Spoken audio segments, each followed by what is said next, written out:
What's up? This is Derek. Jamie Madrock. Man, this your man's Obi Trice. This is Ad-Lib. Yo, what up? This is Spex One. This is Spesh K. Hot Rock's the motherfucking Skot MC. Breaking Wreckords. Breaking Records Radio out here. This is Breaking Records Radio. Check them out, man. Well, Canadians are still going to jail. I cannot work for these licensed producer companies, right? Because they're enjoying this monopoly, this privilege, while regular Canadians are getting arrested for opening stores, running stores. That native dealer in Winnipeg or Edmonton got like 10 months in jail for 85 grams. Holy 85 grams. Jesus, that's almost the amount of weed you'd sweep, you'd vacuum up off my carpet here at a given time, right? 85 grams, man. So you're legally allowed to have 30 grams, but over that, they can really throw the book at you. It's less than a quarter pound for fucking... Exactly. Like, it's nothing in this day and age. That's insane. And the funny thing is, when pot was illegal, that guy wouldn't have gotten anything close to 10 No. right? Well, that's one thing I wanted to actually touch on, too, because, like...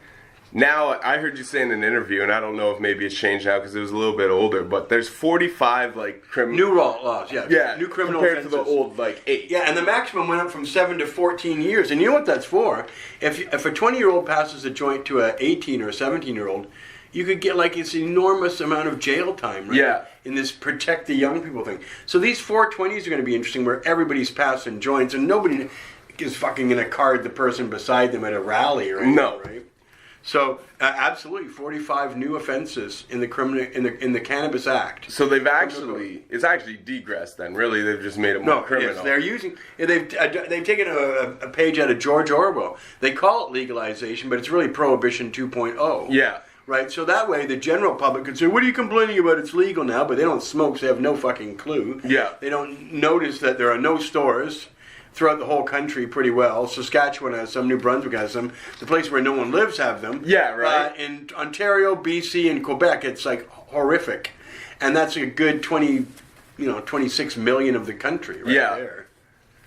And it's insane, too, because if you think about it, it's like, how many are in Ontario? There's the 2 in Toronto, right? And then 2 in Toronto, and there's 1 in London, Ontario, 1 in Ottawa. So, like, if you live in Hamilton, you have to drive to fucking Toronto. There is maybe 1 in Hamilton, but the funny thing is that there's room in Ontario for probably 1,000 stores. Oh, easy. Toronto could probably handle 250. Yeah, and small markets, like, all the small towns will want them, too. Like, yeah, exactly. Those are the people that get the most stuff. And none of that, that'd be a good place for a lot of mom and pop places in small towns. They could make enough money just to do all right, and they don't need to worry about, anything else. Right? Yeah. But instead, the likelihood of it coming to a small town anytime soon is remote. Yeah. Right? Because if you got 25, it's going to be like Windsor, London, Sarnia, Hamilton, etc., Brantford, Ottawa, and then they're going to get multiples in Toronto and Hamilton and Ottawa. Maybe North Bay, Sudbury gets 1 each, but it's going to be sparse. Yeah. Like, if you want to buy weed up in Aurelia, you're probably going to have to drive 50 miles. 50 kilometers, right? Which, like, that's absolutely ridiculous. Well, no, because and none of that, everybody who was smoking before legalization knows somebody. Yeah. So it's not like it's hard to call someone up on the phone and say, hey, you want to meet me at Tim Hortons, right, or something like that, and get an ounce. People are still doing that anyways. 75%. I believe it's more than that. I believe it's 90%. Yeah.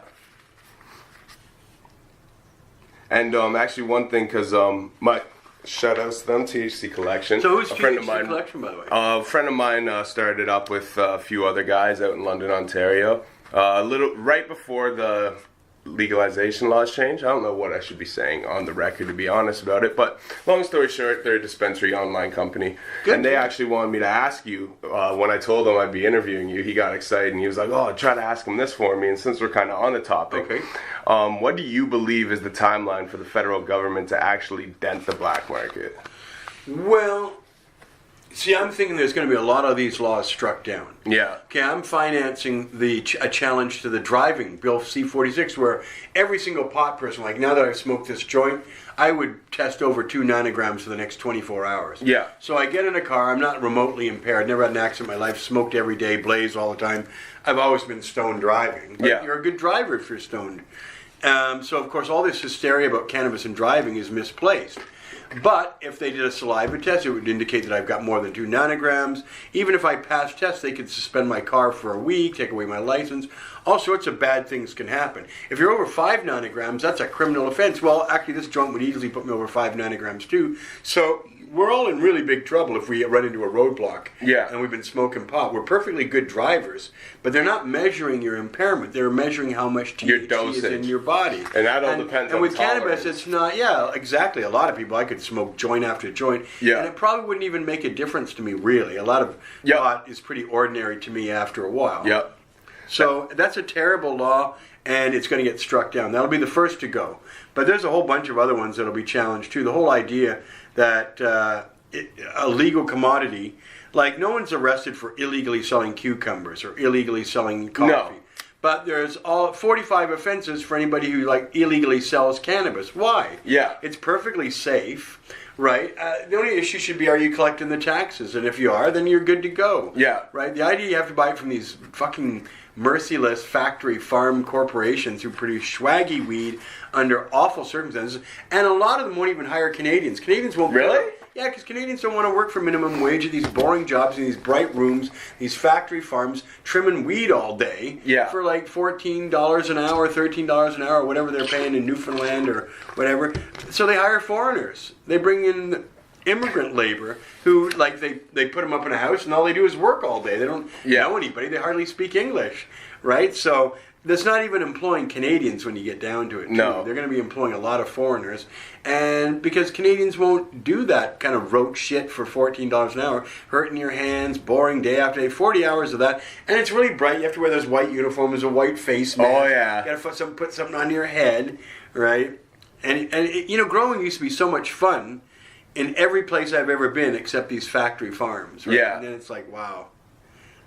Yeah, I can see that though, because really, like, weed is a fun thing. Weed is like, but once you treat it like everything else, you A just commodity, treat it like well, another once you got industry. like 5,000 different plants, 5,000 plants in a room in straight lines, and they all look identical. Yeah. And your job is the same thing time after. Normally, if you're in a grow, today we chop down. Tomorrow we set up for drying. In 2 weeks we'll trim, etc. You're doing different things. You're watching the whole process happen. Yeah. You're popping seeds. But in these factory farms, you're given a task, and then you got to do that task for 8 hours every day. Yeah. Right? It's not like you're getting to do every little part of the process. And you're not taking really care with the plants. Because me, myself, I do gardening, actually, for my day job.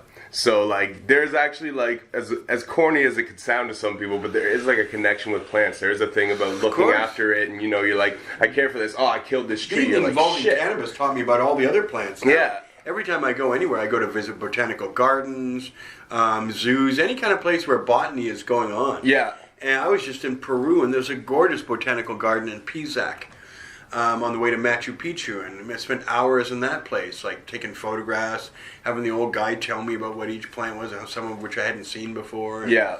oh, no, I've become very interested in plants. Cannabis will do that to you. Cannabis makes you curious about the plant kingdom. Well, definitely. It's like if something this amazing can just grow naturally, what else is there out there?